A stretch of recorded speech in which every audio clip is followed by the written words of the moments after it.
Hello, everyone. This week, we're taking another look at central idea, which is what the text is mostly about. In other words, it's the most important idea that the author wants you to think about when you're reading a text. So some of the clues that we've gotten into the habit of looking for are headings. Those look like mini subtitles. We've also looked at visuals or pictures. Those are also clues to what a text is mostly about. We've also talked about how seeing the same word repeated again and again and again can also be a clue to what the central idea of a text is.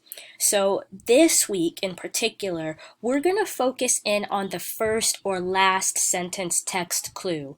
You can look at the very beginning and the very end of a text and use those as clues to help you figure out what the author is mostly telling you about. So keep this in mind for when you get into the story video and then into the question video that follows.